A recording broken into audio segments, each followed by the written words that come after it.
Ahora, en primer lugar, quiero agradecer a todos los invitados virtuales por asistir a esta reunión.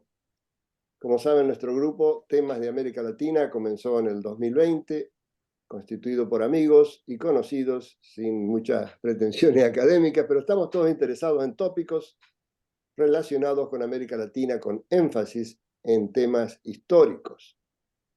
Si bien prácticamente todos los participantes dominan el idioma inglés, hemos optado por hacer la mayoría de estas charlas informales en idioma español y así sustentar y mantener nuestras raíces culturales. En nuestra próxima reunión de marzo 22, tendremos el placer de ver y escuchar a Enrique Illanes sobre Latinoamérica y su literatura maravillosa. Y hoy tendremos el placer de ver y escuchar nuevamente a Esteban Berta sobre el tema Francia, Inglaterra y Holanda en Latinoamérica. Así que vamos a comenzar. Adelante, por favor. Por favor, hace mute a los demás Bueno, para que no todo el haya... mundo en mute. Sí, Ok, ok.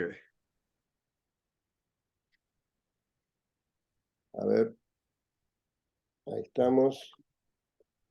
Están todos enmudecidos. Adelante. Ok. ¿Ven bien la imagen? Sí, yo veo la imagen. Ok.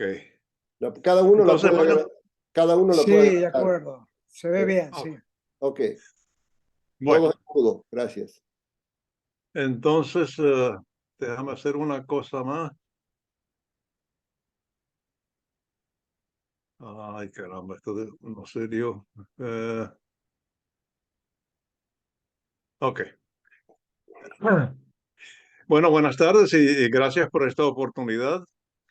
Um, la presentación que voy a hacer es de tres temas realmente. El tema primero es el principio de las incursiones de Francia, Inglaterra y Holanda en Latinoamérica en el siglo XVI, siglo XVII. El segundo tema va a ser de un ataque inglés para conquistar al Caribe en el siglo XVIII. Y el tercer tema va a ser sobre las incursiones de los ingleses en el norte de Sudamérica en el siglo XIX. Y también voy a mencionar a Noruega, Dinamarca, porque aunque en menor manera tuvieron una participación en la colonización del Caribe realmente. Ok. Todos sabemos que España conquistó y colonizó América a partir del descubrimiento de 1492. Ocuparon Sudamérica, Centroamérica, el Caribe, México y Florida. De paso, Florida, lo que los españoles llamaban Florida en esa época, era todo territorio al norte de lo que es hoy Florida. Era que todo lo que hasta donde puedan ir, eso era la Florida para ellos. Portugal comenzó a colonizar al Brasil después del Tratado de Tordesillas. Ustedes se acuerdan del Tratado de Tordesillas en 1494, en el cual España y Portugal se dividieron el mundo nuevo. Eso estuvo basado en la bula de Alejandro VI. En esta bula, él decretaba nada menos que la excomunión para todos aquellos que cruzasen la línea, el meridiano, sin la autorización de los reyes de Castilla. Claro, Alejandro VI era español. Era que los portugueses realmente empezaron en 1532 a colonizar al Brasil. En el siglo XVI, España era el país más poderoso de Europa, especialmente bajo Carlos I, que era también Carlos V del Santo Imperio Romano, y era también archiduque de Roma. Sus dominios, como se puede ver en este mapa, eran enormes. Prácticamente la mitad de Europa eran los dominios de Carlos I de España.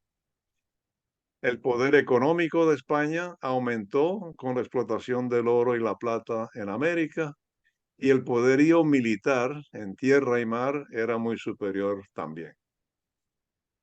Los países o los otros países europeos, Francia, Inglaterra, Holanda o los Países Bajos, tardaron más de 100 años más en establecer colonias duraderas. Y era en lugares que quedaban, pues, algunas islas donde no había españoles presentes o donde había muy pocos españoles presentes, y en lugares remotos, lejos del Caribe. Francia en 1604, en el Canadá; Inglaterra en Virginia en 1607, Jamestown; los Países Bajos en 1614 en Fort Nassau, en Nueva York, en lo que es hoy Albany, New York. Y voy a mencionar entonces también a Dinamarca, porque ellos tomaron Saint Thomas en 1665. Dinamarca, Noruega, de paso, está junto porque entre el siglo XVI y el siglo XIX estuvo bajo una misma dinastía, que era un reino. Ahora, por qué tardaron tanto estos países en colonizar a partes de América? Bueno, en el siglo XVI, Inglaterra aún no era una potencia mundial. Una población de 2,6 millones comparado con España de 7,5 y Francia de unos 15 millones. Era un país pequeño. Y además tenía una guerra religiosa y un rey despilfarrador. Enrique VIII le hizo la guerra a la Iglesia Católica, se posesionó de muchas tierras y edificios y complejos de la Iglesia Católica, y luego los despilfarró. Era que cuando Enrique VIII murió, el país estaba en la bancarrota. Después de Enrique VIII, una hija, Mary, Bloody Mary, tuvo una guerra contra los reformistas. Ella era católica. Ella murió, vino Elizabeth I, de 1558 a 1603, y ella tuvo una guerra contra los católicos. Era que se pasaron prácticamente todo el siglo en guerras religiosas. Francia era poderosa, pero también tenía una guerra religiosa en el siglo XVI. Los católicos contra los hugonotes. Y fue una guerra bastante dura y muy intensa. España, afortunadamente para ellos, no tuvo guerra religiosa. Holanda estuvo regida por España todo el siglo, pero empezó una guerra contra esta en 1568. Una guerra que duró 80 años. Se llama así, la Guerra de los 80 años. Aunque tuvieron treguas de vez en cuando, por ejemplo, una tregua de 10 años a partir de 1609. Inglaterra, Francia y España participaron en numerosas guerras entre ellos. Era una combinación de España e Inglaterra contra Francia, Francia y España contra Inglaterra, cualquier combinación de ellos, y no solamente en sus territorios, sino también en Italia, guerra por Nápoles, guerra por Génova, Florencia, Venecia, y también Escocia, en Irlanda. En fin, el caso es de que los tres países estos se gastaron su energía y su tesoro en proteger sus coronas y en estas guerras entre ellos. Una cosa más que ocurrió al finales ahora del siglo XVI, que fue muy importante para el futuro, fue el desastre de la Armada Invencible en 1588. Eso cambió el balance militar en el mundo occidental y le dio más ánimo a estos otros países para explorar en América, para ir a América y asentarse o tratar de asentarse. En el siglo XVII, el foco principal de los gobiernos de Francia, Inglaterra, Países Bajos y también Dinamarca y Noruega era el comercio. Ellos no estaban tan interesados en la colonización. Y por esto es que fueron empresas privadas las que financiaban expediciones a América, no los gobiernos. Por ejemplo, los viajes de John Cabot en 1497, el que descubrió Newfoundland, lo enviaron para que buscara un pasaje a China. Igualmente con Henry Hudson, el que descubrió el río Hudson en 1607-1608, también fue financiado por capital privado. La ocupación de Jamestown en Virginia en 1607 también fue financiado por capital privado. España, por otra parte, es decir, la nación española, el gobierno español, ese sí apoyaba la colonización. Pero en fin, fue así como poco a poco Inglaterra, Francia, Holanda y hasta Dinamarca, Noruega, en mucha menor medida, comenzaron la colonización en América y en el mundo entero. Para España, lo importante era el oro y la plata y la posesión de tierras para plantaciones, es decir, la colonización. Para Inglaterra, lo importante era el comercio y la libertad religiosa. Y luego, muy en tercera plana, las plantaciones o la colonización. Para Portugal, Francia, Holanda y Dinamarca, Noruega, el comercio era lo más importante de todo. Y así empezó entonces poco a poco la colonización en América, empezando con la isla de Saint Kitts, compartido entre ingleses y franceses en 1623. Aquí está, no sé si ustedes pueden ver lo que estoy mostrando con la flecha. Ok.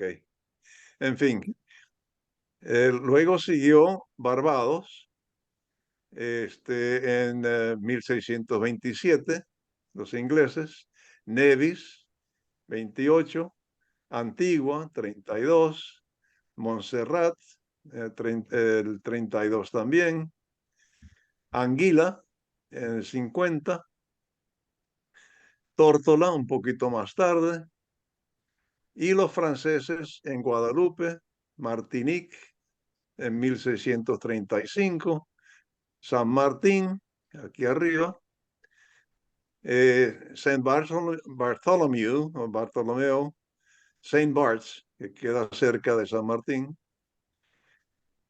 Saint Croix, que hoy es las Islas Vírgenes, Santa Lucía, acá, Grenada, al final aquí abajo, Dominica y San Vicente. Por parte de los neerlandeses, holandeses, empezaron ocupando a Tobago, aquí, seguido por Saint Martin, que hoy en día todavía comparten esa isla con los franceses, seguido por Curazao y Bonaire, acá, seguido por por Aruba, acá, y por Saba, aquí arriba, cerca de las Islas Vírgenes. Y finalmente, Noruega-Dinamarca ocupó Saint Thomas en el 65, Saint John en 1718, y compraron la isla de Saint Croix a los franceses en 1773. Era que estas son las islas ocupadas por estas tres potencias a lo largo de un siglo, un poco más de un siglo. Ahora, regresando un poquito, en 1655, en Inglaterra, Oliver Cromwell se sentía muy bien, porque tuvo muchos éxitos militares, tanto en Inglaterra misma como en Irlanda. Y así pues, con una especie de acto de arrogancia, envió una fuerza militar de 13.000 hombres en 34 navíos al Caribe para que ocuparan a Santo Domingo, la ciudad de Santo Domingo, en la isla española, con el objeto de establecer una base de operaciones para contrarrestar a las fuerzas españolas. Ahora, esto fue enviado por el gobierno. Esto no fue una iniciativa privada. Era que por primera vez el gobierno toma cartas en el asunto y propone o envía esta expedición. La expedición iba a ser una combinación de fuerzas navales y fuerzas terrestres o el ejército. Pero cometieron un error fatal en Inglaterra cuando decidieron que las fuerzas navales iba a ser comandada por el admiral William Penn, de paso que era el padre del eventual fundador de lo que es hoy Pensilvania. El almirante Penn y el general Robert Venables eran cojefes de la expedición. Era que el almirante era jefe de la parte marina y el general era el jefe de la parte del ejército. Pero no había un jefe entre ellos, es decir, encima de ellos. Era que ellos pensaban, el gobierno pensaba, que de esta manera los dos militares tenían que a trabajar juntos y concertar la estrategia que iban a usar. Esto en absoluto no funcionó porque estos dos no se entendían en absoluto. Se peleaban constantemente, no le hacían caso el uno al otro. Y en fin, eso causó en gran medida de que el ataque a Santo Domingo fuera un fracaso, a pesar de que ellos tenían una superioridad en fuerzas, 13.000 soldados contra los defendientes que eran de como 2.500, 2.400 personas. Aún así, eh, perdieron esa iniciativa y tuvieron que retirarse, tuvieron que irse de la isla española porque vieron que no podían tomar a la ciudad. Bueno, ¿qué iban a hacer entonces teniendo toda esa fuerza y esos navíos en el Caribe? Bueno, decidieron entonces ir hacia el oeste, a la isla Santiago, porque la isla Santiago pues tenía muy pocos españoles, apenas había 1.500 colonos en la isla de Santiago, y ellos los ingleses desembarcaron entonces una fuerza de 7.000 soldados y con eso tomaron la isla y la llamaron Jamaica. Era que Jamaica se convirtió en una base de inglés, pero además una base de piratas y corsarios. Corsario siendo piratas al servicio de un país. Era que había piratas en Jamaica y también encima de la isla española, en la parte occidental, una pequeña isla, no sé si lo ven, que estoy mostrando con mi flechita, pero esa isla es la isla Tortuga. En esa isla se concentraron los piratas, pero más bien franceses. Era que había en Jamaica piratas ingleses predominantemente y en la isla de Tortuga había piratas franceses predominantemente. Con el tiempo se fueron aumentando en número y se empezaron a ir a tierra firme, a la parte occidental de la isla española. Y poco a poco fueron tomando todo ese terreno en, en el finales del siglo XVII, de tal manera que para 1680 la parte occidental de la isla española tenía una mayoría de franceses, tanto así que en 1697 España no tuvo más remedio que ceder el territorio a Francia, el territorio que ellos, los franceses, llamaron Saint-Domingue, Santo Domingo. Eh, y así esa parte de la isla se convirtió en colonia francesa. Bueno, ¿y Sudamérica? Bueno, en Sudamérica los holandeses, los neerlandeses, se establecieron de primero. En temprano, en 1616, se establecieron en el Esequibo un asentamiento comercial más bien.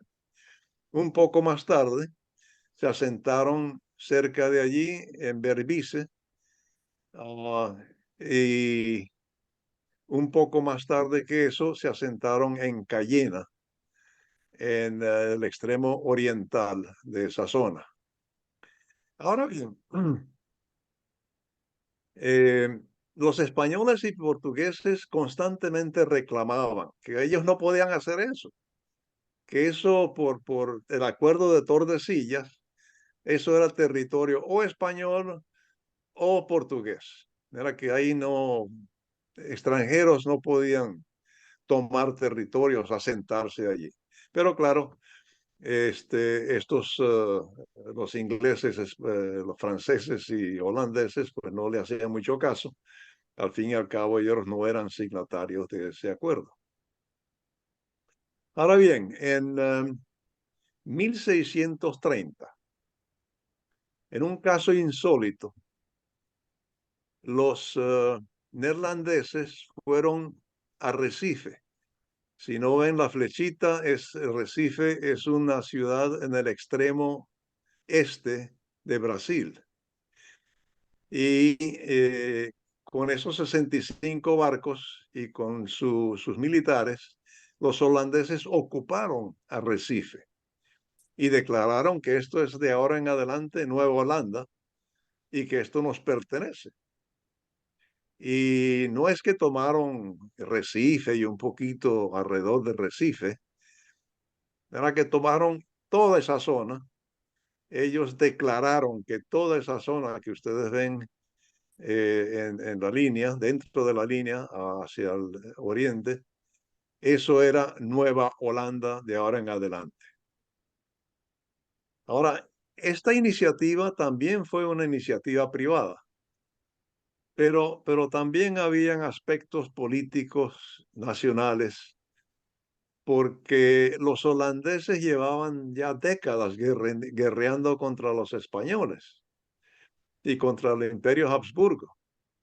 Y esta era una manera más de socavar el poderío de los españoles y lograr que abrieran puertos españoles y portugueses a los holandeses, a los comerciantes holandeses. Pero uno se preguntaría de que, bueno, ¿qué tienen que ver los portugueses con eso? Bueno, tienen que ver porque de 1580 a 1640, el rey de España también era rey de Portugal. Era que Felipe II, Felipe III y Felipe IV eran reyes de España y de Portugal. Era que los holandeses tenían derecho a fastidiar a los portugueses por esa razón. Los ingleses también se asentaron en Sudamérica, en Surinam, en 1650, y los franceses en Cayena, en 1664. Ahora, ingleses, franceses, holandeses constantemente firmaban tratados en los que se barajeaban estas posesiones o las posesiones que ellos tenían en el mundo entero, incluyendo a estas de Latinoamérica. Como ejemplo, el Tratado de Breda, 1667, hubo un gran barajeo de estas posesiones, de tal manera que Nueva Holanda, lo que era entonces Nueva York, New Jersey, Delaware, Pensilvania, lo cambiaron por Surinam. Recuerdan que los ingleses fueron los primeros que se asentaron en Surinam. Bueno, ahora esto se cambió y los holandeses tomaron Surinam.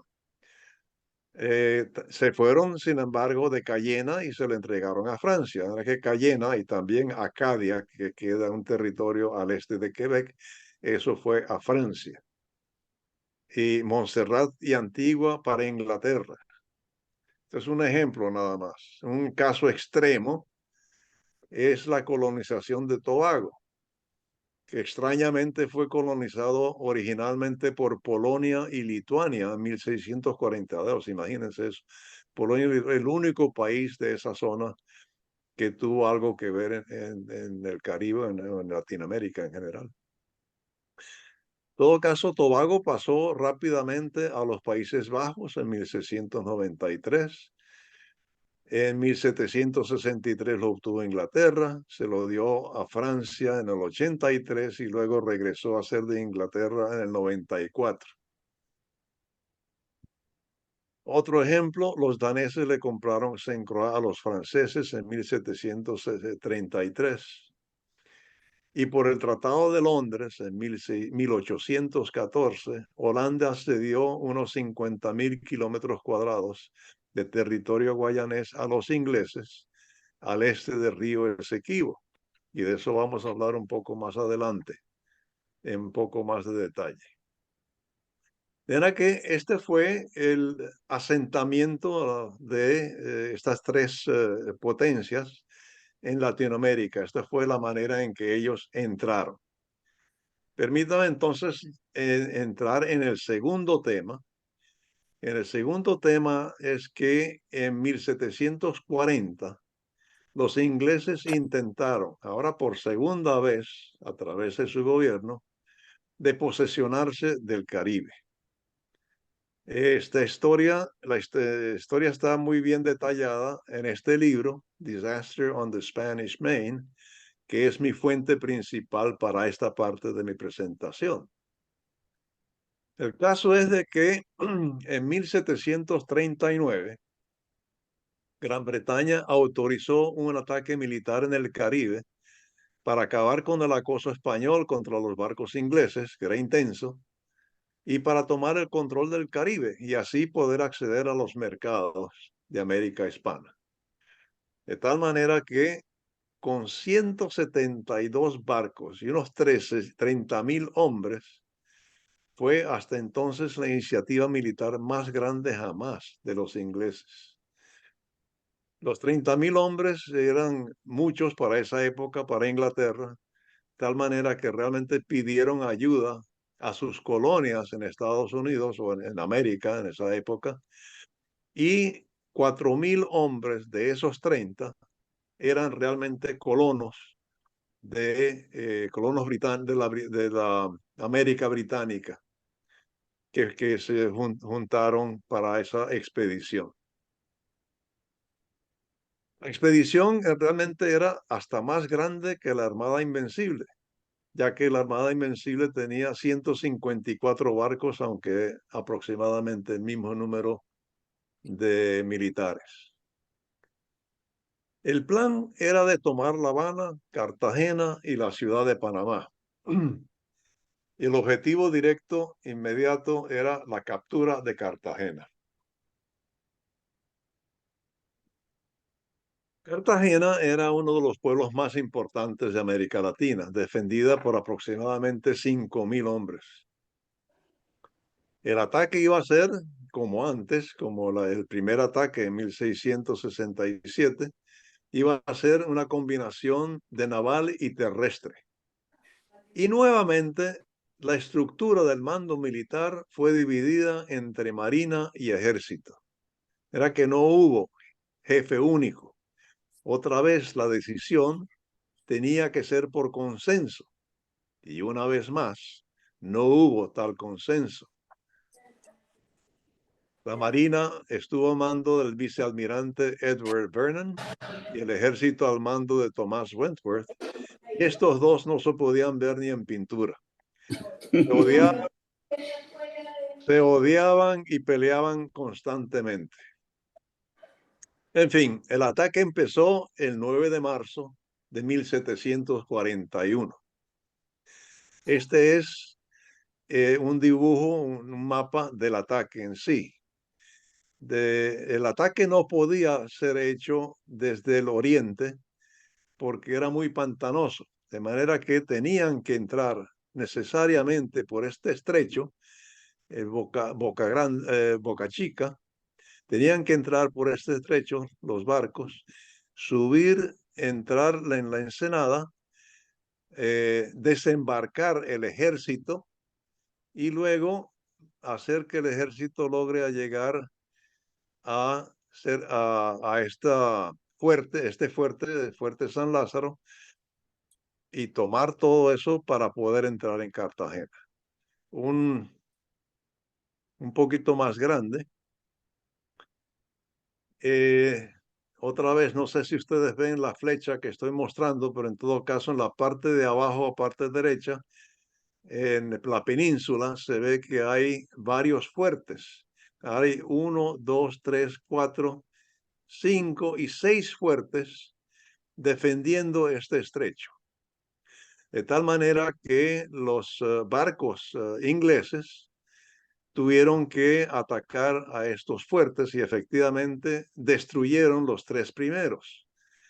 El que está debajo, la punta de abajo, y los 2 siguientes que están, perdón, los 2 siguientes que están a mano derecha. Era que destruyeron los 3 primeros fuertes y entonces desembarcaron 4.000 soldados para que esos soldados atacaran el fuerte de arriba, que se llama el Fuerte San Luis, de tierra, mientras que los barcos lo atacaban desde el mar. Era que así entre los dos tomaban o destruían el Fuerte San Luis. Mientras tanto, en la extrema derecha hubo un desembarco anfibio de tropas inglesas que entraron y atacaron por atrás esta batería, que es lo que había, de defensa que tenían los españoles, y la destruyeron. Siguieron entonces y en lanchas y barcos entraron y atacaron a este último fuerte que queda en una isla y también la tomaron. Era que al cabo de un poco más de 2 semanas tomaron los 6 puntos de defensa que tenían los españoles y así pudieron entrar en la bahía de Cartagena. Pero claro, los españoles tampoco eran mancos. Era que la artillería de defensa de los españoles hundió por lo menos una docena de barcos ingleses. Además de eso, los soldados que fueron desembarcados en la tierra de Bomba, que se llama esta península, al cabo de 2 semanas empezaron a enfermarse, porque resulta que esa zona tenía muchos mosquitos y particularmente tenía el Aedes aegypti, que es el mosquito de la fiebre amarilla. Y los soldados ingleses empezaron a enfermarse de fiebre amarilla. En fin, en todo caso, los barcos ingleses entraron en la bahía. Los españoles tenían 6 barcos de guerra en la bahía, pero vieron que no podían batallar contra los ingleses y así hundieron sus propios barcos. Los 6 barcos los hundieron completamente. Y además, las 2 defensas que quedaban en estas pequeñas penínsulas a la entrada de la bahía pequeña, son 2 fuertes, fueron abandonados por los españoles. Era que los ingleses ahora tenían el campo abierto y efectivamente desembarcaron el grueso de sus tropas cerca de el fuerte del norte y entraron en tierra firme y dieron la vuelta a esta ensenada para atacar el último fuerte que quedaba, el fuerte San Lázaro. Pero hubo un pequeño fuerte antes de eso que también lo tomaron y ahí establecieron su base para planificar el ataque final, el asalto final al fuerte San Lázaro. Pero bueno, resulta que el fuerte San Lázaro es un tremendo fuerte. Yo he estado allí personalmente y recuerdo paredes de 8 metros de altura, gruesísimos, en fin, no era ninguna cosa endeble. Iba a ser muy difícil para los ingleses tomar ese fuerte. Pero en fin, por fin hicieron su plan y decidieron lanzar el ataque. Um, el 25 de marzo, perdón, fue ya en abril, el, como el 9 de abril empezó el ataque al fuerte San Lázaro. Pero lamentablemente los que planificaron el ataque lo hicieron sumamente mal. La planificación fue mala y la ejecución fue peor.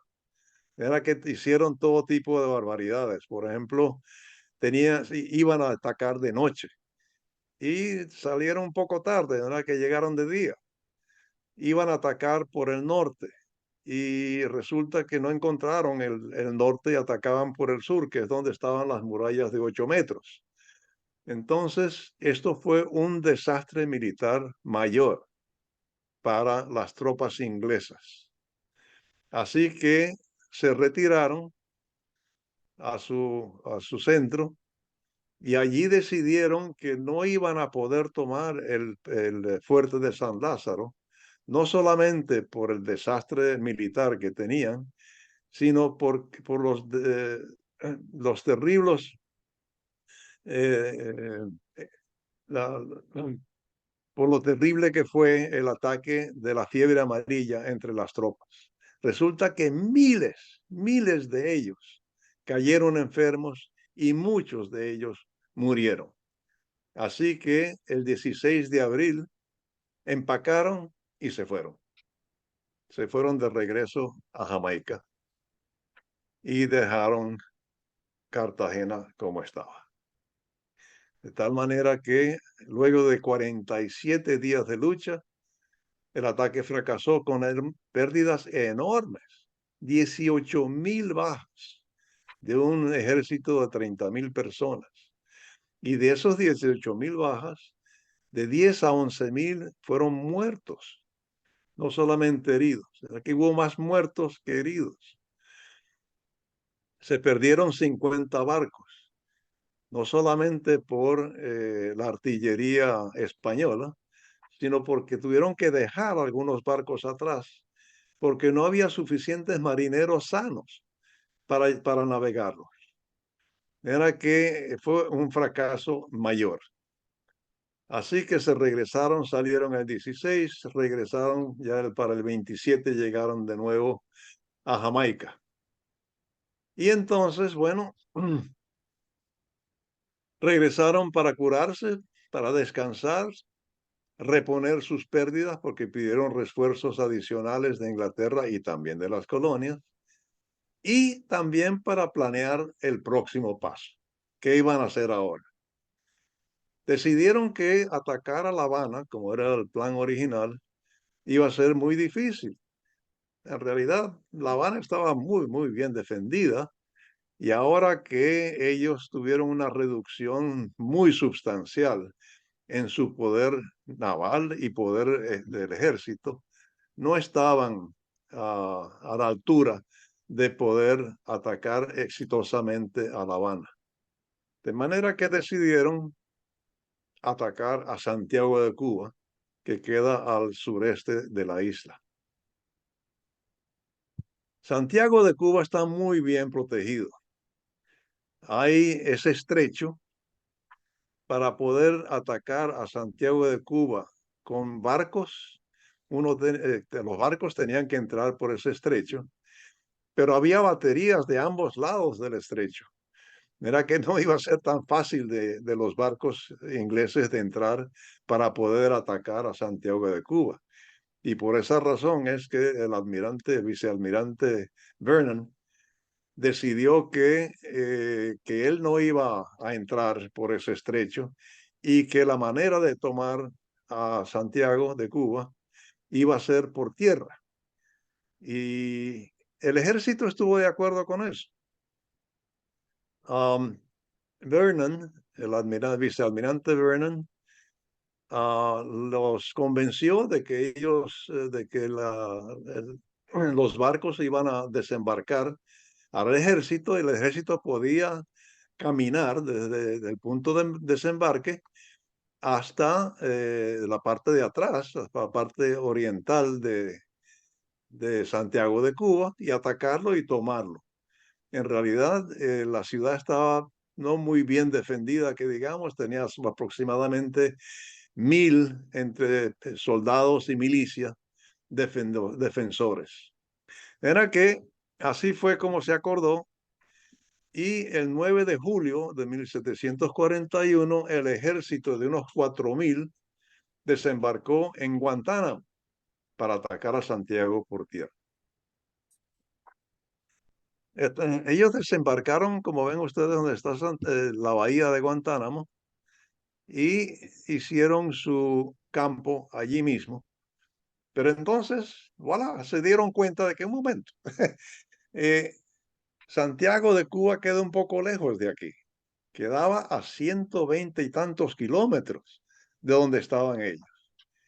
¿Y cómo es que van a ir allá y llevar todos sus pertrechos y llevar la artillería y todo eso cuando no tenían ni bestias de carga, ni tenían vagones, ni nada? De manera que se dieron cuenta de que eso era imposible o tan difícil de hacer de que no valía la pena hacer el esfuerzo. De tal manera que el general Wentworth fue de regreso a vicealmirante, a Vernon, para exigirle que no, el ataque tiene que ser anfibio y tiene que ser con barcos entrando por el estrecho. Y entonces iban a atacar a Cuba, a Santiago de Cuba, desde el mar y luego desembarcar a los soldados y así iban a tomar la ciudad. Pero Vernon no estaba de acuerdo con eso. Entonces, no, yo no entro en ese estrecho ni por nada, ¿no? Era ¿y cuál es el problema de ustedes? ¿Cuál es el problema de caminar unos meros 120 kilómetros para atacar a Santiago de Cuba desde atrás? Era que así estuvieron y en ese juego de tira y afloja se pasaron 4 meses, 4 meses. Pero mientras tanto, llegó septiembre y octubre con las lluvias y con las lluvias vinieron más mosquitos y con los mosquitos vinieron muchísimos más enfermos de la fiebre amarilla y también de malaria. Otra vez, miles de soldados se enfermaron y muchos murieron. Por fin, al final de octubre se dieron cuenta de que no van a poder seguir de esta manera. Era que se rindieron ante las circunstancias. Empacaron de nuevo y se regresaron a Jamaica sin haber atacado a Santiago de Cuba. Era que regresaron el 27 de noviembre habiendo perdido 1215 hombres más, sin haber logrado absolutamente nada. Bueno, ¿y ahora qué? Bueno, otra vez a descansar, a curar a los heridos, a los enfermos, porque ni siquiera hubo heridos, curar a los enfermos y planear el próximo paso.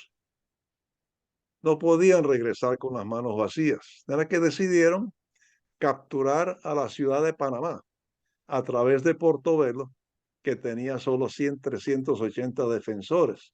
Eso lo sabían ellos porque habían estado cerca de Portobelo, en Portobelo, y sabían cuál era la situación de esa ciudad.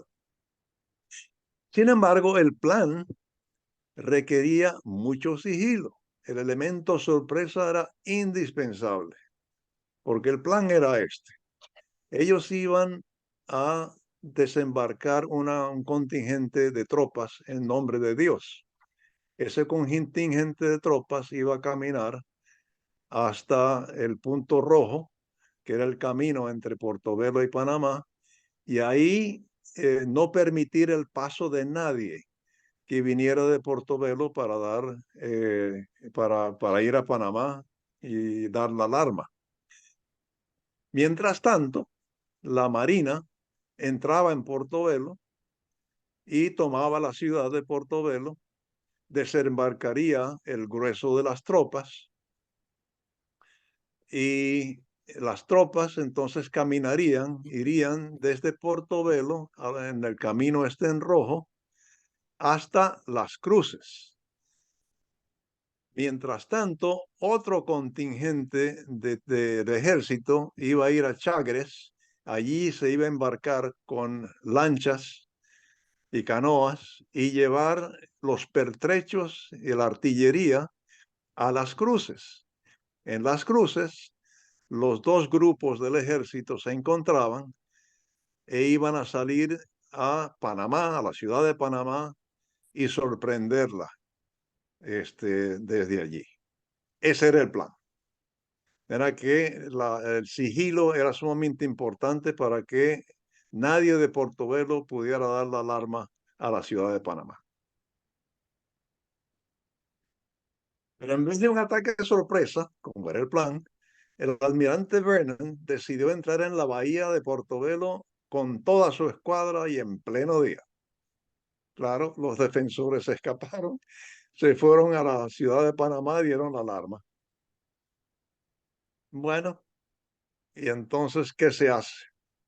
Ya no podían ir a tomar la ciudad de Panamá, por lo menos no tan fácilmente.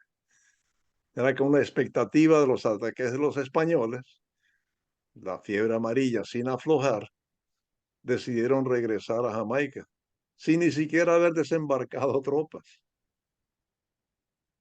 Ese es otro fracaso. Y esto culminó el fracaso completo de la expedición inglesa al Caribe. El total de muertos, no de bajas, de muertos, era aproximadamente 15.000 hombres. De los colonos americanos, solo 300 regresaron. De paso, de entre esos 300 estaba un tal Lawrence Washington, que era el medio hermano de George Washington. Y resulta que Lawrence Washington tenía una hacienda cerca de la ciudad de Washington, que él eventualmente lo renombró y lo llamó Mount Vernon, en honor al almirante. Era que cuando vamos a Washington, a las cercanías de Washington, vamos a visitar la hacienda de George Washington, que se llama Mount Vernon, se llama así por el vicealmirante Vernon.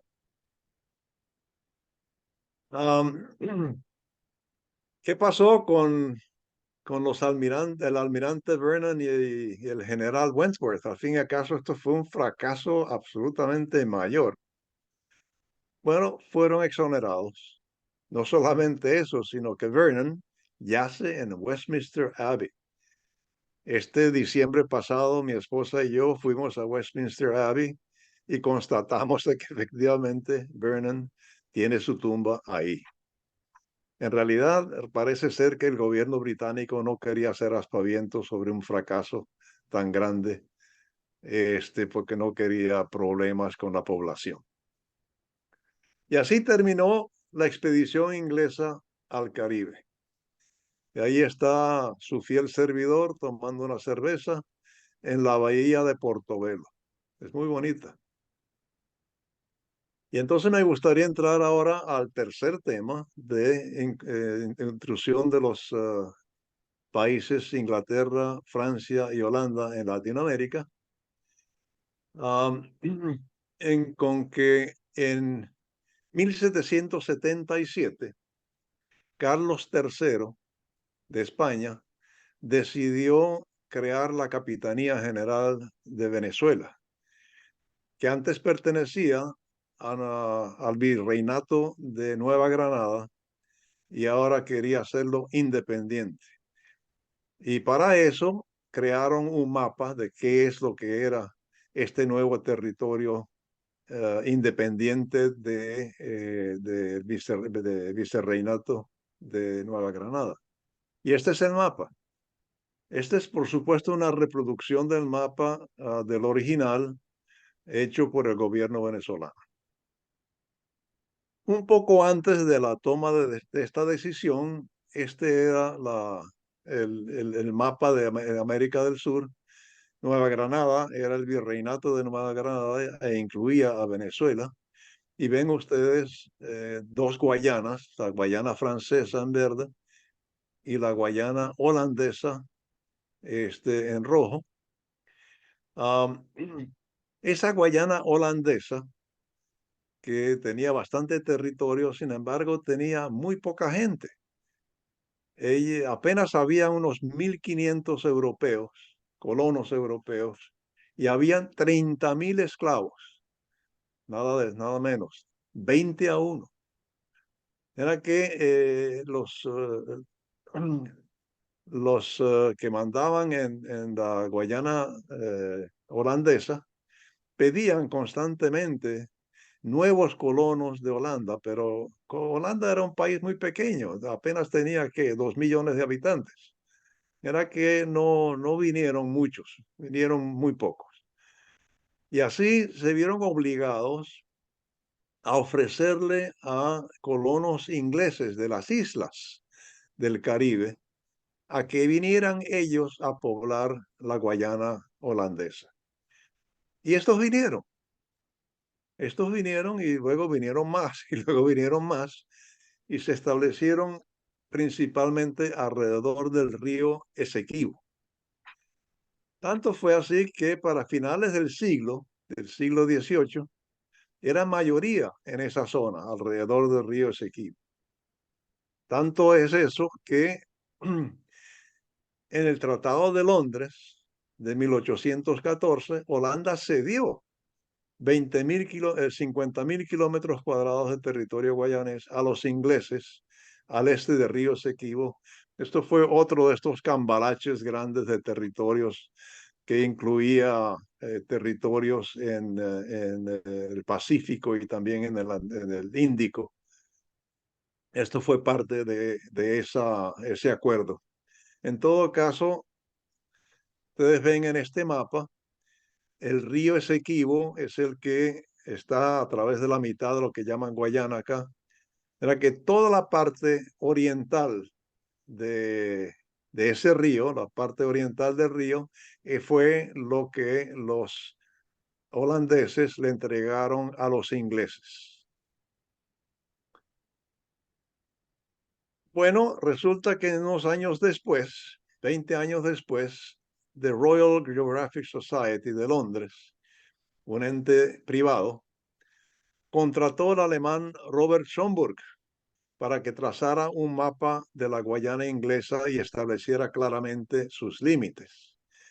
Y el hombre hizo su trabajo y 4 años después entregó el mapa, que era esencialmente lo que yo les mostré en el mapa anterior, pero hubo una pequeña adición, que era esto que ustedes ven acá, porque efectivamente habían colonos ingleses que se habían asentado en esta zona al oeste del río Esequibo. Cuando este mapa se publicó, Venezuela protestó. De que, bueno, que todo territorio al oeste del Esequibo pertenece a Venezuela, de manera que este mapa está equivocado, está mal, y ellos querían que los ingleses pues se echaran para atrás en ese asunto. Se basaban en el principio de legal internacional de uti possidetis juris, en que los estados tienen dominio sobre los territorios que geográfica e históricamente les pertenecen, y mostraban el mapa de 1777 como su prueba. Los ingleses no prestaron mucha atención a esta protesta y también no les gustó mucho el mapa que Schomburg les presentó.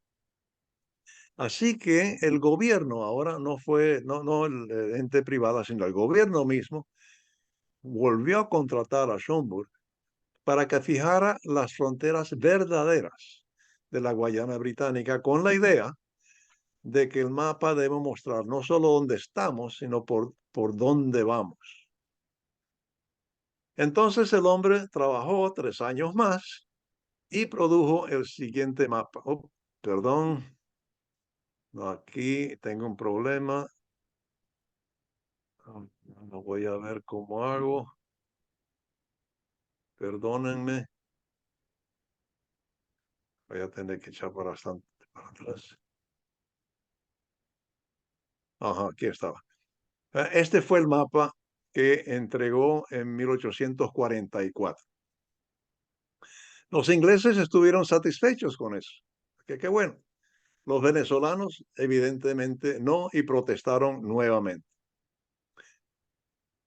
Pero no prestaron mucho caso a las protestas venezolanas. Otra vez Venezuela estaba muy desorganizada, habían guerras civiles constantes, en fin, no estaba como para que le prestaran atención. Resulta entonces que en la zona de arriba, otra vez voy a probar de mostrarles con mi flecha, el lugar donde está el Callao, que es Tumeremo, Guasipate y el Callao. Allí, pues, descubrieron unas importantes minas de oro. Y muy poco después, el gobierno inglés produjo un nuevo mapa, que era este, que incluía más territorio, pero al sur del Callao y de las minas del Callao. Y allí entraron los colonos ingleses y empezaron a buscar y encontrar oro. Pero se quejaron de que las minas, los placeres que encontraban ellos, no eran tan ricas como los que habían encontrado en la zona del Callao. Así que Inglaterra produjo un mapa nuevo más, ya que este sí incluye la zona del Callao, Tumeremo y Guasipati, donde estaban estas minas ricas en oro. Qué bueno, ¿no? En fin, esto fue ya demasiado para Venezuela, de que Venezuela rompe relaciones diplomáticas con Inglaterra, invocan la doctrina Monroe y piden ayuda de los Estados Unidos. Estados Unidos no tan firmemente, pero decide, ok, vamos a ayudar a Venezuela, y llevó el asunto a un tribunal internacional, en el cual participaban los norteamericanos. Este tribunal tomó una decisión final unánime, ¿verdad? Que incluyendo los americanos, una decisión unánime que le dio, bueno, lo que son los límites hoy en día, es decir, lo que está en negro en este mapa. ¿Verdad? Que fíjense que lo que Venezuela reconoce es la línea roja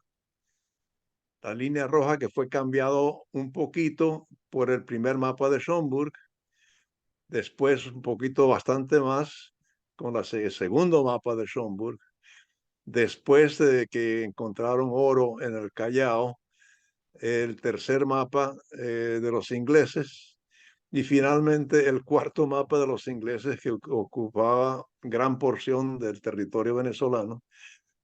Bueno, la decisión fue de echarlo para atrás un poquito.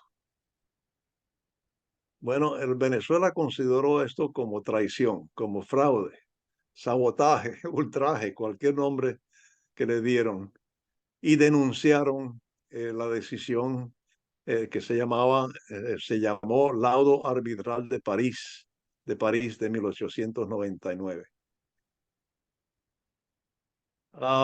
Estados Unidos le dijo a Venezuela que lo habían hecho para evitar una guerra entre Venezuela y Gran Bretaña, como si Venezuela hubiera estado con posibilidades de hacerle la guerra a Inglaterra, un país que estaba sumamente débil por las guerras internas, estaba anárquico, era que no es posible y no es creíble que esa fue la razón por la cual los americanos tomaron esa decisión.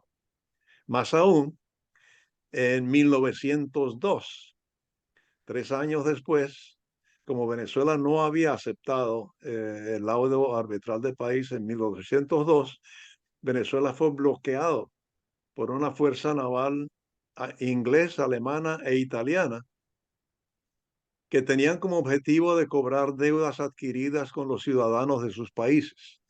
Este es un estratagema que usaron también en México, aunque en México desembarcaron tropas y todo, aquí no, aquí solamente fue una amenaza, pero suficiente para que Venezuela aceptara a malas ganas el laude de 1899. Después se echaron para atrás numerosas veces, argumentando de que lo hicieron bajo presión, lo cual es cierto. Pero esta decisión de Estados Unidos y además de eso, de que no hicieron nada para ayudar a Venezuela en el bloqueo de 1902, esta decisión de Estados Unidos fue tomada con mucho problema en Venezuela. De tal manera que la animadversión que existe en Venezuela aún hoy en día, en parte se debe a esta decisión en que se sospecha de que Estados Unidos no es tan sincero con eso de la doctrina Monroe o de que iban a proteger a los países latinoamericanos o países americanos en general. En todo caso, Venezuela desde entonces reclama el territorio como propio y en sus mapas el área aparece con rayas oblicuas, como ven aquí. Gran Bretaña le da la independencia a Guayana en 1966, se libera del problema, Guayana se considera soberano de su territorio. Ahora, en cuanto a, a, este, a este problema, la disputa, mi opinión es que nunca se va a resolver. Guayana nunca va a entregar más de la mitad de su territorio a Venezuela y Venezuela lo sabe. Para Venezuela tiene una función de que, bueno, es conveniente resucitar el problema cuando hay que desviar la atención pública por alguna razón interna. En todo caso, yo creo que ya me pasé mucho de tiempo y aquí termino esta charla. Le agradezco por su atención. Bueno, muchísimas gracias, Esteban. Muy interesante y seguro va a despertar muchas preguntas. Una cosita más, con los ingleses, aparte, acá los argentinos, cuando estudiamos historia, en 1806 y 1807 fueron las famosas invasiones británicas a Argentina. Llegaron a Buenos Aires porque las guerras napoleónicas habían depuesto al rey de España y los ingleses decidieron que, como había una acefalía, aprovecharse el momento y efectivamente invadieron Buenos Aires en 1806 con el general Beresford. Fueron derrotados y en 1807 con el general Whitelock fueron derrotados. Son las invasiones inglesas a Argentina. O sea, que también llegaron al cono sur en sus ambiciones. El otro punto, cuando hablabas de que el ejército y la marina no se ponían de acuerdo, y parece que era una cosa recurrente, o sea, sucedió en muchos lugares, que había un desacuerdo, una falta de coordinación. ¿Cómo? Y si te acuerdas, cuando se hundió la Armada española, ahí también tenían que venir de Holanda los españoles y coordinar, y también hubo un desacuerdo. Recuerdo bien. Y bueno, hubieran podido tomar la decisión de que hay un jefe único, tal vez un jefe para estos dos, pero no lo tomaron. Y eso realmente fue un problema en ambas incursiones, en 1667 y 1740 igual. Y fueron desastrosos en ambos casos. Sí. Bueno, a ver, tenemos algunas. Luis Guarda, por favor, adelante. Es un tema bastante extenso y entiendo que no ha sido cubierto completamente porque también Inglaterra estuvo en el área de Belice, ¿no? Pero quería también mencionar de que Holanda en el siglo XVII, a principios del XVIII, envió unas expediciones a Sudamérica con el objeto de apoderarse de los territorios españoles y envió barcos que, dando la vuelta al Cabo de Hornos, llegaron a la zona de Chile y Perú con la intención de invadir, sabiendo que no había gran número de soldados defendiendo estas posiciones. Pero los holandeses fueron derrotados por el escorbuto que les diseminó las tripulaciones y no pudieron lograr su objetivo. Dios, ese intento de colonizar a Chile duró menos de 3 meses. Sí, fue cortísimo. Fue muy corto. Sí. Y los motivos. Ahora, respecto a Belice, en Belice no habían españoles. Era que los ingleses, desde muy temprano, desde temprano, los 1600, entraban en Belice tranquilamente para sacar la caoba y se llevaban la caoba a Inglaterra. Los españoles protestaban constantemente de que ustedes no pueden hacer eso, pero lo hacían de todas maneras, hasta que los españoles por fin decidieron darles permiso a ellos a cambio de un pago. Era que ahí, realmente en Belice, que yo sepa, no hubo una guerra y los ingleses simplemente entraban con mucha tranquilidad, luego con permiso, y luego pues simplemente se tomaron la Honduras británica para ellos. Así es, Honduras Británica. A ver, ¿tenemos algún comentario? Isaac. Sí. Sí. Me llama un poco la atención la estrategia militar inglesa, especialmente para la toma de Cartagena. Por lo que vi del mapa, Cartagena estaba casi sobre la orilla del mar.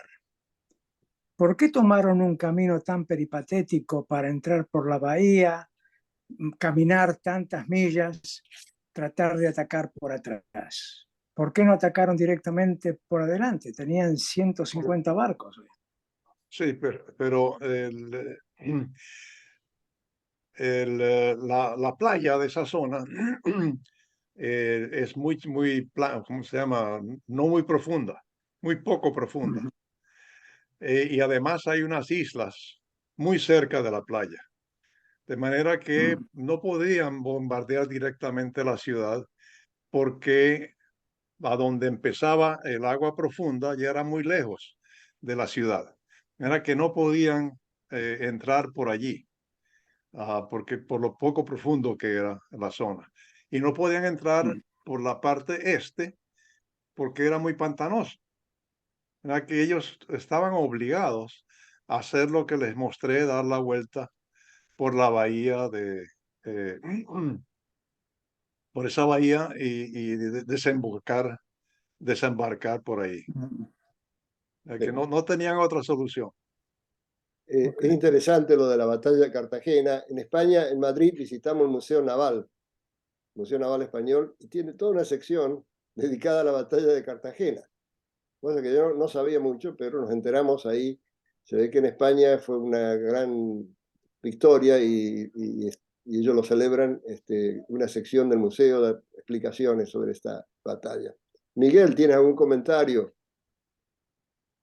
A ver, no te escuchamos, Miguel, estás silenciado, estás en mudo, por favor. Miguel es de España, a ver. Mi conocimiento de esa época de la historia y especialmente de esa historia es muy pequeño. No sé.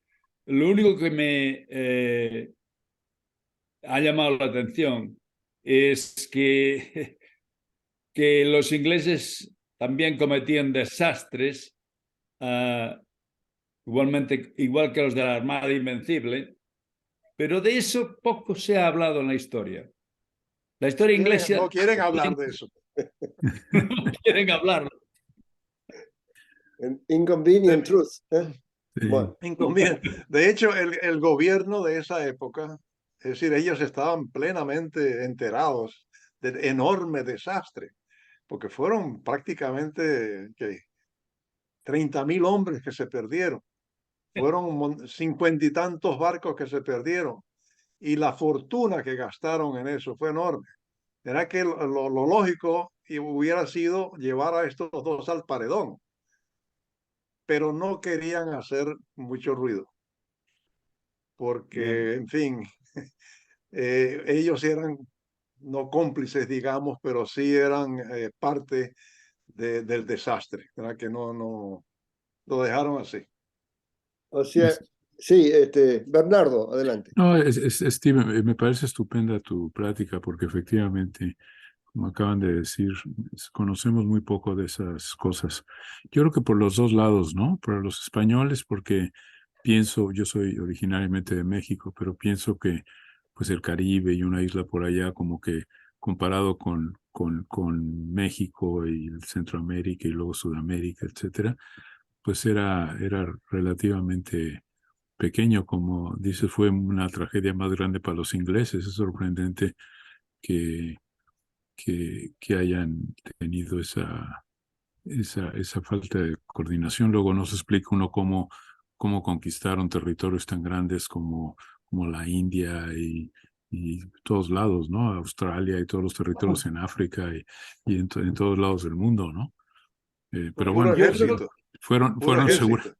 Por eso, pero bueno, fueron seguramente aprendiendo de esos errores, y yo creo que también aquí en Estados Unidos en la historia, pues tampoco se platica mucho de eso, ni los estudiantes saben mucho de eso, ¿no? No es una cosa que normalmente, pues, si difícilmente saben dónde está Francia o España o Inglaterra, pues menos dónde están todas esas islitas en el Caribe y todo eso. Así es que es un Yo poco, creo que es una historia fabulosa porque parece casi como una película, ¿no? Como una película así impresionante de interesante y pues realmente nadie la conocemos, ¿no? Desde luego es fabuloso. Este grupo es fabuloso.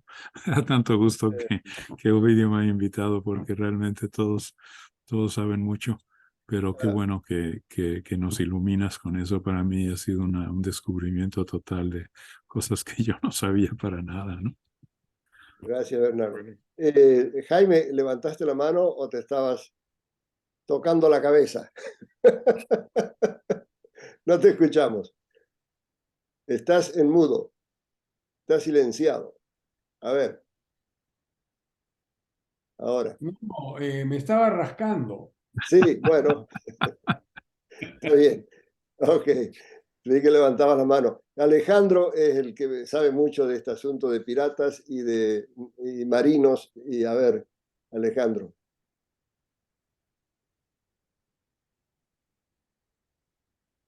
No te escuchamos, Alejandro. A ver. Ahí Ahora sí. me escuchas. Adelante. Sí, sí. Gracias. Mira, primero mi excusa por haber llegado tarde. Estoy en Chile y me descoloqué con la hora. Pero en todo caso, lo que aprendí, porque realmente no tenía idea. Yo estuve una vez en Cartagena y la gente de Cartagena se precia de no haber sido nunca conquistada. Ellos, según ellos, por lo que me acuerdo, fueron el único bastión que nunca fue conquistado. Y aparentemente, por lo que entiendo, por lo que tú dices, el gran ganador ahí fueron los mosquitos. Así que, pero a mí lo que me llama la atención es que, ¿por qué murieron? Y ahí, en Santo Domingo a los franceses les pasó lo mismo. ¿Por qué los europeos eran tan susceptibles a los mosquitos Y los españoles no. Y los españoles vivían ahí y tuvieron muchísimos años. Así que Pero dos cosas, se permite dos cosas. Una es que Cartagena sí fue conquistada una vez y fue aproximadamente 100 años antes de este ataque, en 1660 por allí, un ataque de piratas Piratas. tomó la ciudad. Y los ingleses pensaban de que, bueno, si esos piratas pudieron tomar la ciudad, ellos con 30.000 hombres y tantos barcos no iban a tener ningún problema. La otra cosa es que los españoles también se enfermaban de fiebre amarilla. Lo que pasa es que ellos sabían de no ir a esos lugares donde abundaban los mosquitos, de quedarse lejos de allí y más bien vivir en ciudades donde había una brisa que no permitía tanta concentración de mosquitos. El jefe, no recuerdo su nombre ahora, el jefe de plaza de la defensa de Cartagena en esa defensa, en ese evento, también murió de fiebre amarilla muy poco después del ataque. Podríamos decir, quizás en forma vaga, ¿no?, que los ingleses fueron más exitosos con sus corsarios y piratas que con sus ejércitos. Claro. Porque la verdad que causaron mucho daño los Sir Walter Raleigh y todos ellos, con sus piraterías, causaron grandes problemas. Bueno, los piratas ingleses no eran piratas, eran lords y Bueno, eventualmente, condes y duques y todo. pero- Era realmente el ejército camuflajeado para que no los atacaran los claro, españoles. pero camuflajeados. Pero eran Bueno, por eso, piratas. pero camuflajeado a medias, porque los habituallaban, les daban armas, les daban dinero, todo. Y eventualmente le daban títulos nobiliarios. Y Sí, todos tenían títulos nobiliarios. sí. Luis, allá. No, no. Ok. Juan Enrique, ahí te veo. Si sales del mudo. Yo quería comentar dos cosas que me llaman la atención. Una, bueno, primero que nada agradecer a Esteban lo interesante de esto, que como muchos dijeron ya, historia que no se narra y no se conoce. A mí me llama la atención profundamente la cuestión logística que debe haber existido para llevar todas estas fuerzas, 30.000 hombres. O sea, si ahora es complicado mover fuerzas, me imagino en esa época. Así que yo le saco el sombrero a toda esta gente, a los que nos conquistaron, a los que descubrieron, porque realmente llegar en esos barcuchuelos que en esos tiempos era ya una odisea. Y lo otro, en relación a los mosquitos, probablemente los españoles que llevaban más tiempo ahí deben de haber tenido los trucos de los indígenas, porque yo recuerdo haber estado en el Amazonas y los indios de allá, para protegerse contra los mosquitos, usaban unas hormigas que se pasaban por los antebrazos y les daban una película repelente. Y con eso entonces tenían una defensa contra los mosquitos. Yo creo que probablemente los españoles que llegaron y llevaban más tiempo deben de haber ya tenido algún acercamiento y conocimiento de ese tipo de trucos médicos o recursos naturales para protegerse de los mosquitos. Eso. Eduardo Blanchet, ¿estás ahí? No lo vemos, Eduardo. No sé si está. Ed Corey. Ok. A ver. Sí. Bueno, muchas gracias, Esteban. Bueno, nosotros no debemos olvidar que los franceses también han tomado un fracaso igualmente contra Haití, cuando como dice, brother-in-law de Napoleón, fue el general cuñado de las fuerzas francesas y perdió más de 34,000 soldados. Entonces, en una manera, los ingleses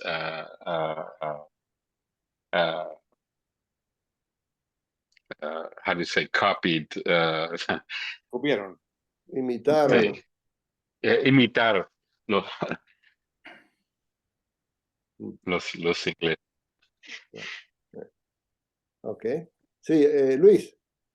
No, un comentario sobre las enfermedades y las guerras, que esto de la fiebre amarilla no es una cosa única, puesto que muchos ejércitos han sido diseminados por enfermedades. Siempre se dice que la invasión de Napoleón a Rusia fracasó por el invierno ruso, fracasó por el tifus. El tifus fue el que diseminó ese ejército, más que el frío. Y así hay muchos ejemplos, ¿no? El escorbuto, la malaria, la fiebre amarilla, etc.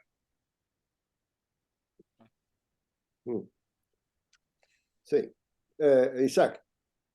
Sí, dos cosas. Una es, hay una diferencia entre lo que es un pirata y lo que es un corsario. El pirata en general eran individuos que tenían su tripulación y hacían las cosas por su cuenta. Los corsarios eran los que tenían el aval de los gobiernos de los países de los cuales provenían. Eso uno. La otra cosa que me llama la atención es qué ganaban, por ejemplo, los daneses en vender Saint Croix a los franceses. Claro. ¿Qué es lo que ganaban? El dinero Al comprarlo. Sí, o al venderlo. Bueno, sí. lo que ganaron es tener 3 islas cercanas en vez de 2. Ellos ya tenían posesión de 2 de las islas. Saint Martin, ¿cómo era? Saint Kitts. Saint Kitts. Sí, tenían posesión de 2 de las 3 islas. Simplemente le compraron la tercera para tener posesión de eso, me imagino yo, ¿no? Ajá. Y eventualmente Estados Unidos se las compró a Dinamarca, ¿no? Sí. ¿Sí? Estados Unidos se las compró a Dinamarca. Sí. Interesante. ¿Algún otro comentario tenemos aquí? Sí, No. Rosa. Hace un par de días salió acá en las noticias que Venezuela otra vez estaba pidiendo el territorio de Guyana. No sé, yo no tenía idea, si no me lo cuentas tú ahora cómo sucedió esa cosa, no hubiera sabido nunca. La otra cosa es una pregunta que tengo. Hoy en día, aparte de llamarse Guyana Irlandesa, Guyana Francesa, ¿qué territorios en este momento no pertenecen ni al Commonwealth de Inglaterra o qué territorios pertenecen a Holanda, Francia, Inglaterra, en Latinoamérica? En América. Latinoamérica, exceptuando las islas del Caribe, porque ahí sí hay territorios de Francia y de Inglaterra, pero en Sudamérica, que yo sepa, no hay ningún territorio que no sea independiente, aunque la Guyana es parte de del Commonwealth. Guyana francesa, ¿no? El Commonwealth es un acuerdo comercial. ¿Y la Guyana francesa? ¿Francia le pertenece a Francia o así se llama? No, yo creo que tienes razón. Yo creo que la Guyana francesa pertenece a Francia. Sí, yo creo que efectivamente. Sí, porque es el lugar de los lanzamientos de la Unión Europea, ¿no? Claro, sí. Cuando hay elecciones, los guyaneses votan por el presidente francés. ¿Ah? Y está pero Surinam sí es independiente. Sí. Las Malvinas. ¿Alguna de las islas, San Croix o San Tomás, pertenece? Sí, Dominique, Guadalupe y ¿Quién perteneciendo? Martinica pertenece a Francia. Sí. Son parte de Francia. Es un departamento, un estado de Francia. San Martín también. ¿Cómo? San Martín también está dividida, ¿no? Entre los sí, holandeses y los franceses. Todavía sigue dividida. Ahora, las Malvinas, como digo Juan. ¿se ha descubierto petróleo en la Guayana Inglesa? ¿O también es un asunto nuevo? No, eso es viejo. Pero por ahí. digamos, uno de los reclamos. Bueno, el reclamo incluiría todo eso, ¿no? Todo lo que hay debajo del subsuelo. Pero sí, descubrieron petróleo hace tiempo, ¿ah? En Guyana. Hace mucho tiempo que descubrieron petróleo ahí. Y se está extrayendo ahora. Y decían que por eso querían que le regresen ese territorio. No es por eso, ¿no? El Acabo regreso de... del territorio es por asuntos históricos. Bueno, pero el hecho de que Venezuela tenga oro y Venezuela petróleo. dice que ese territorio le pertenece desde 1777 y de que no tienen derecho nadie para tomárselos para otra cosa. Y cualquier cosa que haya en el subsuelo, pues también pertenece a Venezuela, pero no es el asunto del subsuelo lo que motiva a Venezuela para reclamar ese territorio. Yo creo que es motivo, pero que no es legalmente, me refiero, legalmente le pertenece a Venezuela, digamos, pero que el motivo, porque acaban de empezar hace 2 días otra vez el reclamo, es por el petróleo. O tal vez, así lo decía el señor Google. es posible, o tal vez porque hay un problema interno venezolano. Ya. Bueno, eso es más probable todavía. Eso siempre, como dice, va a ser un motivo de distracción. No, de orgullo nacional y, Sí. y en situaciones de crisis eso sale a relucir siempre. Esos motivos así. Bueno, si tenemos alguna pregunta, si no vamos a cerrar, ¿no? Bueno, Una opinión última. exacto. Nunca le den a los franceses e ingleses un lápiz y un mapa.